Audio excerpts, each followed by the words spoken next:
Good morning, Carmel. I'm Merrick Maggio. It's 8:03. Let's get into some current events.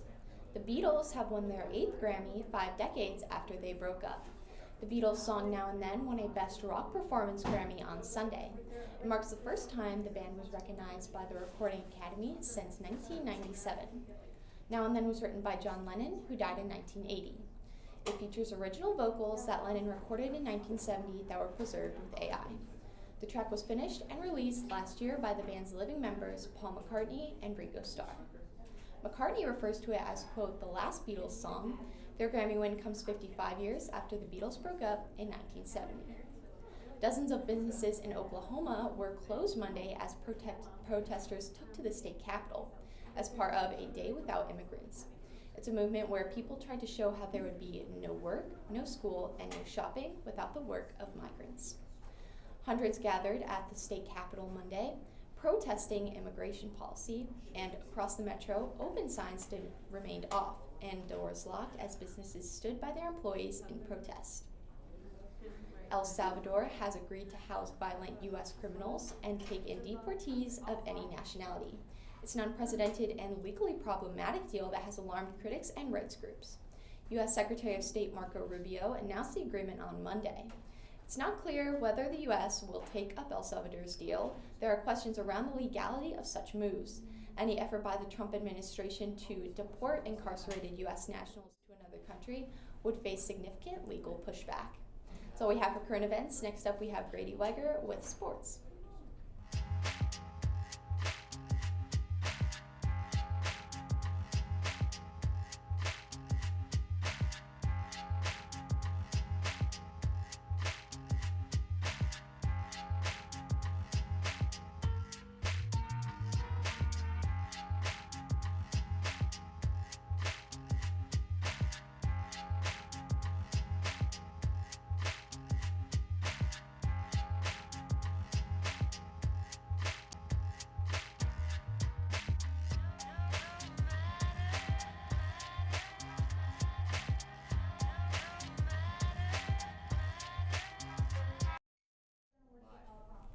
Hello Carmel, I'm Grady Weiger, and I'm here with your NBA Talk. First, the Mavericks and Lakers had one of the worst trades in the NBA. The Mavericks traded Luka Doncic to the Lakers in return for Anthony Davis and a couple of draft picks. Another trade this weekend was De'Aaron Fox. He got traded to the San Antonio Spurs, and Zach LaVine went to the Sacramento Kings from the Bulls. That's all for sports. We'll be right back with an interview. I'm a Catholic in Spanish Tip Tuesday, trying to learn to say it the Spanish way. Dago said he's a thirsty, no doubt. Save for water when the heat's about. No te creo is how to believe you. Drop it on someone when the story's untrue. Cuando presta, ask what's the price. Use it for deals and advice, that's nice. That's all for today, keep your Spanish in sight. Adios amigos, stay sharp and bright.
Welcome back, Carmel Catholic. I'm Hannah West. And I'm Jane Hampton, and we're here to talk about the Harbinger magazine.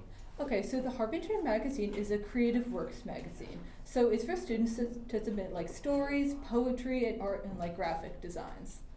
The distribution date for the magazine is May 1st, and the submission window is from now until April 17th. So why should you submit something to the Harbinger magazine? So it can be hard to motivate yourself to like practice your writing, and this magazine can provide you with like a stable opportunity to do that. It can also give you like an opportunity to get your work seen, as it can be hard to get it out there. If you have any questions or want to submit any designs, email harbinger@cchs.com. Okay, thanks for listening. Now to an interview with Mr. Waddle.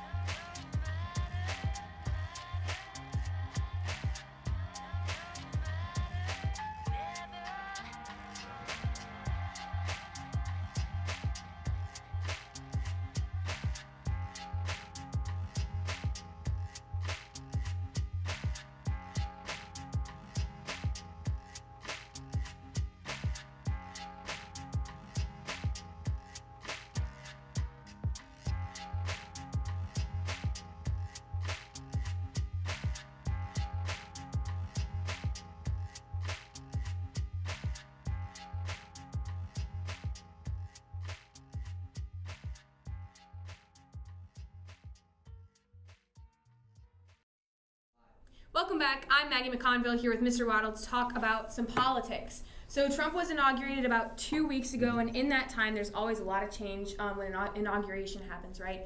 So one of the biggest things that I think he's done is executive orders, right? So before we get into like what they are, like what the ones he's issued, what are they? Sure. So presidents use executive orders to, well, as the head of the executive branch, they're in charge of implementing federal policy. And so executive orders are typically used by the president to instruct his federal agencies that implement policy, sort of give them directions on how to do so. Got it. Sort of from a pessimistic view, presidents use executive orders to actually enact policy, sometimes of questionable constitutionality or legality. All right, so you mentioned that some of them have questionable constitutionality or legality. Some of like the more controversial ones are ending birthright citizenship and freezing federal spending. Is that constitutional? Well, I'm not on the Supreme Court yet, but a federal judge has already declared that the one ending birthright citizenship is unconstitutional, and so it's on hold. The 14th Amendment is pretty clear in its language that any person born in the United States is a citizen of the United States. So Trump attempting to end that right to birthright citizenship for the children of undocumented immigrants seems to pretty blatantly fly in the face of the Constitution. As far as freezing federal spending, it seems the Trump administration has already backed off of that for similar reasons. The Constitution gives Congress control over spending and appropriations of federal monies. And when Nixon was president, Congress passed the Budget Impoundment Control Act that says basically the president has to spend the money that Congress appropriates. And so this executive order seems to, again, pretty blatantly fly in the face of that. So both of those, I would say, when they get through the court system, will ultimately be struck down. And then some other ones that generated a lot of stir on social media were banning transgender people from the military and the federal ban of DEI. Are those constitutional? Yeah, so those probably are. The president is commander-in-chief of the armed forces. However, recently, a couple years ago, the Supreme Court in a landmark decision said that discrimination on the basis of transgender status or sexuality is equivalent with discrimination based on sex. And so it will face this intermediate level of scrutiny from the courts, whether or not that's constitutional. The government would have to prove that they have a justification, a compelling reason for doing so. As far as the DEI initiatives, again, he is the head of the executive branch. He is in charge of all of the 2 million federal employees, ultimately report through to him. And so implementing those kind of policies probably are within the purview of executive orders. Got it. Well, thank you for clearing that up for us, Mr. Waddle. CDN News will be right back with announcements with Gabby Malley.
Welcome back. I'm Gabby Malley with announcements. Erica's Lighthouse will meet today from 2:15 to 3 in room 305. They will select club activities and events that they will host and sponsor this semester. Anyone can attend. Book Club, Student Council, and Advice Beyond the Classroom Club will meet after school today. Make sure to notify club leaders if you can't be there. The freshman girls basketball team has a home game against Libertyville on Thursday and one against Joliet on Saturday. Lastly this morning, the Carmel Mission and Ministry team invites you to pack the chapel on Friday. Bring your prayer intentions and a friend. Donuts will be provided. Following Mass, there will be adoration of the Blessed Sacrament. This will be available to faculty and students throughout the day, concluding with benediction at 3:10 p.m.